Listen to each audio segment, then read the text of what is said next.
My name is Arlene Fink, and I taught English at Belmont High School from 1966 through 1968. So I was there for 3 years, 66, 67, and 68. Where did you grow up? And I grew up in the best place. I grew up in the Bronx, the Bronx, in New York City. And I was educated in New York through a master's degree, which I got at Columbia University in English. And eventually, after I left Belmont, I went back and got a PhD, but that was after Belmont, so it doesn't matter. So when I arrived at Belmont, I had a master's degree in history from Columbia University, and I had been awarded a fellowship at UCLA to teach in an inner city school, in exchange for which I didn't have to go through all those miserable education courses. But the upshot of what that meant in practice was my first day teaching was my first day in a school since I had left school. So it was quite an experience. so it was on the basis of this program, this fellowship that you Well, yes, decided? I was very idealistic. I was pretty young. I was in my mid-20s, and I didn't know, and I'd never been in an inner city school. I didn't know much about it, but it seemed like something I would want to do. I'd always loved language and history, and I thought, well, what a wonderful way to express that enjoyment of English, history, and the arts would be to teach it. And an inner city school seemed particularly appropriate because I felt there might be more for me to do than if I went into some private school or one of the local public schools in the areas in which I lived. But incidentally, when I was there, I'm not sure that I would have classified Belmont as an inner city school. I suppose there were some inner city kids, but it seemed to me they were just kids. So it was a Ford Foundation program. So to the extent that they wanted me to do something in an inner city, its location was perhaps the only inner city aspect of it. So that would be somewhat similar to the Teach for America program that they have Today, now. yeah, exactly, yeah. It's funny looking at you and saying that, but it's true. That's what I thought I was doing, and that's what the program was all about. The wonderful thing was the diversity at Belmont. In those days, we didn't talk about diversity. It wasn't an acknowledged concept, but Belmont was an extraordinarily diverse high school. We had just about everything you can think of all under one roof. At a time when that was really, and that was to me a very interesting experience, because I really had never been in an environment like that. So just off the top of my head, never having really spent any time to speak of in New York, I would expect that the Bronx would be Not at the similar to time. that. No, we were ghettoized. So if one was in a particular high school, it might be all Italian in origin, or primarily, or another one might be all African American, another might be all Jewish, another might be all Irish. So we were very segregated, with some exceptions, of course. There were the Asians were not in the Bronx. Because we were so ghettoized, the Asian community was located somewhere else, and we had a very small Japanese community. In fact, I don't even think we had any number of any significance. So coming to Belmont and working with Japanese kids was brand new to me. And I had maybe met the occasional Chinese person at a restaurant, in a Chinese restaurant or a laundry. So actually getting to know the Chinese community was extraordinary. So when you said you had a master's in history, was Mhm. that what field of history? It was modern European history. I specialized in French intellectual history. Of course, I taught English at Belmont, so they didn't need history teachers. So I had to say that I could do something, so I said I could teach English, which was another thing. I'd never taught. I'd been in this school for years, because between getting my master's degree and moving to Los Angeles from New York, I lived in Europe for 5.5 years. And so I hadn't been in this school for that number of years. And I did major in English, and so actually teaching English was something I hadn't even thought about, because if I was going to teach anything, it was assumed I would teach history, but I never did. Can I tell you? I think it was the same with Mike Thorpe. he had wanted to teach history. But Oh, did he? And he ended, I don't department remember was that. full. Could be. But did you find it hard to adjust to teaching? No, I loved it. I loved teaching English. I thought it was great. I still love the language. I love teaching the language in some ways even more than the literature, because I have that kind of concrete mind. And English has rules, so I like the rules. And also when you're teaching 150 kids a day, which is basically what we did every single day, you know, you had 5 classes with about 30 kids in each class, it's very comforting to have some time to teach a kind of standard methodology. I mean, the literature was much more easygoing and qualitative, whereas the grammar at least had some rules. And it was easier to teach it was easier to grade it. In those days, too, we didn't have the instructional aids that teachers have today. We had very few we had a very rigid curriculum, which may be different from today, I don't know. It was very rigid. You know, there were certain things you taught in the 10th grade, certain things you taught in the 11th grade, certain things you taught in the 12th grade. But then you were on your own with very few resources.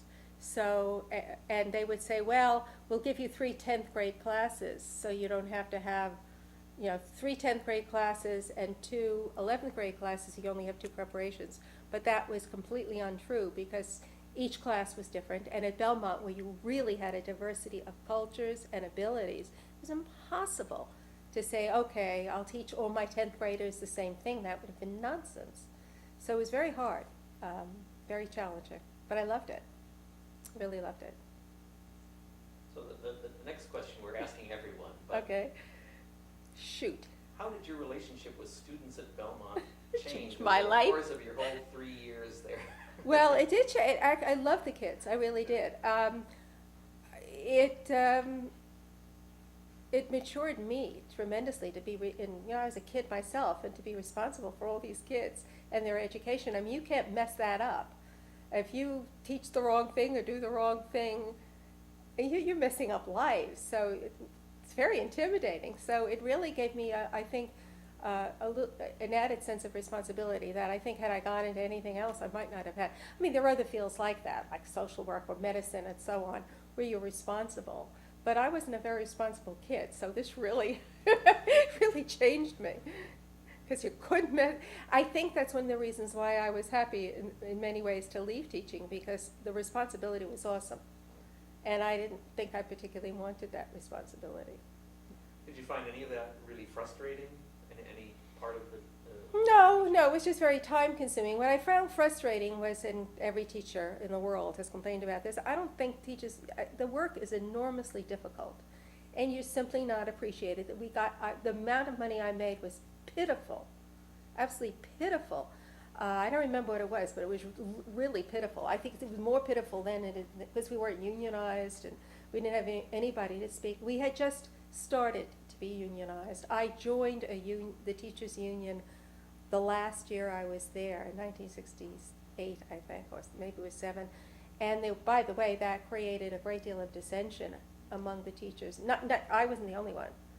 Was there not talk of a strike at some point? That was much later. That was later. Yeah, I had nothing to do with any. I wasn't part. No, it was a long time. That was afterwards. I thought We that were was no- while you were there. Maybe no. it was before you came. Is that But there possible? was no union, because I remember when I joined the union, there were people who actually came up to me and said, "I'm very disappointed in you. And why do you have to join a union? We're a profession. Professions don't join unions. Professionals don't join unions." And you know, my feeling was no professional could possibly live on what we were earning, and that was, I don't know how people do it now, but it was, trust me, even worse then. Our salaries were pitiful. But that's not the only I mean, I didn't leave for that reason, because I was lucky because I wasn't relying on my income. Had I had to rely on it, it would have been a different issue, but I didn't have to rely on it. That's not why I left. And so I was not frustrated with the kids, and I wasn't even frustrated with the school. I liked the principal. We had Iona Jordan Lord. Do you remember Miss Yes. Lord? I liked her a lot. I thought she was great. And then we got this somebody named Ernie Nauman, and he was a nice guy. And I had no trouble with the administration. No, it wasn't the school. It was, the only frustration I encountered was that it's a tough job teaching, and it's, the rewards are in the kids, but if, after a while, that wasn't enough for me. So Needed something else to do. So the satisfying parts about the job were With the kids. for the kids. The kids, yeah, it was great. It was great to be in that environment. Now, I recall that there was a teacher's lounge, Oh, yes, and there was. of course, one of the things we were wanting to know was what you talked about when you went to the faculty. We gossiped. We gossiped about each other, other teachers. We didn't talk about the kids as much. We were very, I have to tell you, at least in my recollection, now we're talking 40 years ago, so I may have a bad, the kids were taken very seriously. We never discussed them out of turn. Never, not, no. And particularly if there was anybody who had a problem or something, that was taken in a professional. We really gossiped about each other. And we talked about our lives and gave each other tips about how to do stuff.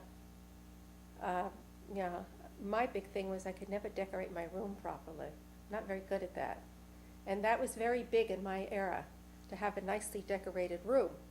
And I'm not good in interior design, so. So you had one room and you kept that throughout? Yeah, in those days, I years? was lucky, I had my own room. Okay, 'cause Yep. Now a lot of times.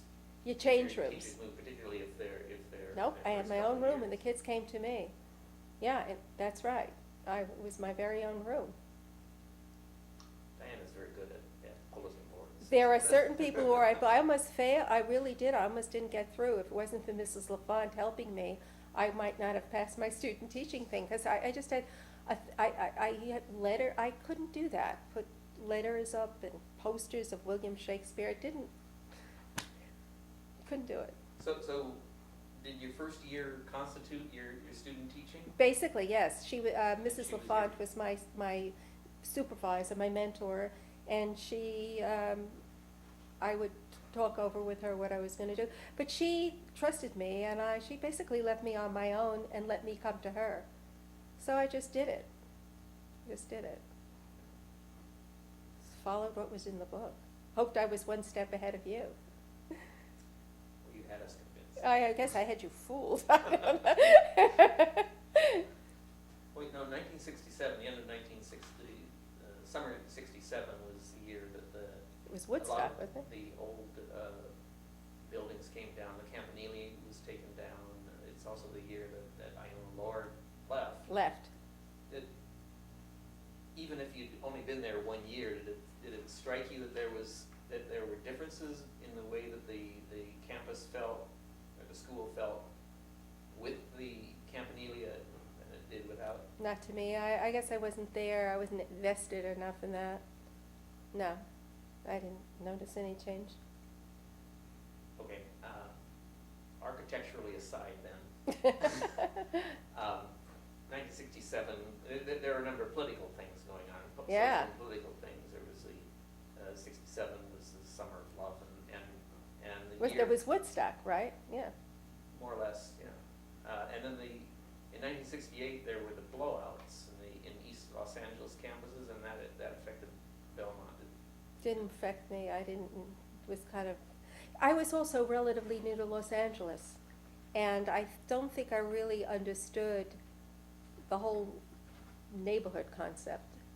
I sort of was getting to know LA as well. So no, I was kind of oblivious to all of that. I was oblivious to the whole Summer of Love. I was just oblivious, I think. So you didn't notice any No. change in attitudes No. of students or anything? No, not at all. No. And we didn't have that many Mexican Americans. We had a very small Hispanic Latino population. I mean, there were the Japanese, the Chinese, they weren't, it wasn't so, no. My classes seemed to go just fine. I didn't notice any unrest. You mentioned before we turned the camera on that for a year you were the sponsor of the ladies, was it? Yeah, yes. Somebody, Miss Strain, who was the vice principal, appointed me, somebody who was in charge of the ladies, I don't remember who, either couldn't do it or wanted to take a year off, so she put me in charge of the ladies. And that was great. I loved that. That was terrific. You know, they were all the goody two-shoes on our kids, and they were the best. I loved them. They were great. They were terrific. The one contribution was we went, I decided that we shouldn't just do the usual things, which was to make these little gifts for the girls. The ladies used to make little gifts. They would take coffee cans and turn them into little cans that you could pencils and I don't know what in, and I decided that was a waste of time, that instead we should actually go do something physical and help. So we went to Ranchos Los Amigos. I don't remember what we did, but I remember that going there, you know, trying to do something rather than just make something, you know, which would never get used anyway. So I enjoy the whole process of getting to know these girls, and it was terrific. Those kids, they were great. So why exactly did you decide to move on? To leave teaching? To leave teaching? I decided that it really wasn't for me. I found I just couldn't see myself spending the rest of my life preparing, you know, it was a very all-consuming job that I was doing for someone else. I wasn't sure what I was getting out of it, intellectually and so on. I'd reached an impasse. And I wasn't interested in going into administration. That wasn't what the source of my discontent. I just think I needed a different kind of intellectual stimulation. So I went back to UCLA and got my doctorate, and I got it in education because I actually thought that I might be interested in some aspect of education, but I never did. Once I got my doctorate, the very first job, before I completed it, was in the Department of Medicine at UCLA. And I have been in the Department of Medicine ever since. I just like working in health and medicine. I'm a professor of medicine and a professor of public health. And that seemed to suit me. I love doing research. I love writing about it. So I'm very happy doing that. And I occasionally teach, only I teach really big people. I mean, you know, I teach physicians and people getting PhDs in these fields. I'm a research methodologist, and that suits me fine. It's sort of a combination of the creative, but it's also that, remember I said I like the English language because it had rules. This has rules too. Just because it's one of the few things I remember you mentioning to us in class, and it's completely off course, but I remember you had said that in graduate school you had a particular name for Percy Shelley. Did? Well, I think it involved mispronouncing his middle name. Bish? Yeah. Percy Bish Shelley. Shelley. I'm flattered, first of all, that you remember this, because I remember nothing about this. Oh, okay. Yeah. I don't know how you pronounce his full name now that you mention it. I think it was along the lines of you in graduate school you pronounced it Percy Bish. Bish, Shelley. yeah. And it just struck me that there was an English teacher who was I used to. telling us all these things. Well, you also have to remember that I had come from New York. We have a funny accent. I was just saying to my husband the other day, one of the reasons I still love to go back to New York is the only place in the world where I don't have an accent. That's a terrific thing, trust me. We spend a lot of time abroad. We travel a lot, which has been another part of my life. And had I continued teaching, I don't think I could just pick up and go. And, you know, the opportunities when you do what I do now to lecture abroad and, well, across the United States as well as abroad, you know, that's been very satisfying. So you travel for work A lot. as well as Both. for, Yeah. Oh yeah, through the years I've been everywhere practically. Yeah. What, did you go to your 40-year reunion? No. No, but, Any well, reunions part or- of it, well, no, I didn't go to my 40-year reunion. I don't know why I didn't. Should have. One of my cousins went and got me a T-shirt and took photographs, so, but I didn't go. It was in New York and I just didn't go. Do you keep in contact with other people from 40 years ago? Yeah, at oh all? yes, oh Do you yeah. interact all the time? Yeah, it's a little difficult because of the distance, and it's not only well, not only because I now live in California, but I did spend 5 years away from home when I lived abroad. And back then, it wasn't so easy to get back and forth. It is now, but it's very easy. You just get on a plane. But you know, with the internet and so on, yeah, I keep in touch, and people come through. California's a great place. They like to come and stay. Yeah. Is there anything that you would like to? No, but I have this. It's a good thing we're finishing this because of the gardener making that noise. No, but Belmont was a very important part of my growing up experience, and I can't fathom what my life would have been like had I not spent those 3 years at Belmont.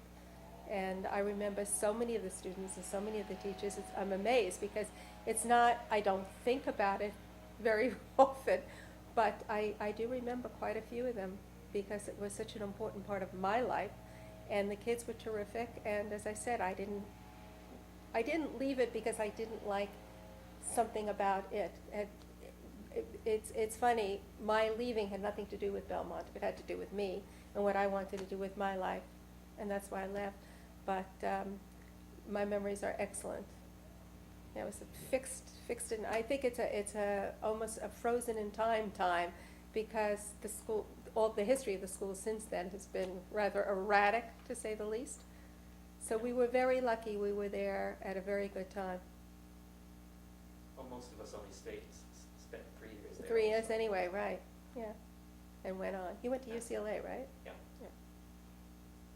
Yeah. No, that's what I have to say. Okay. Okay. Thank you. Very much.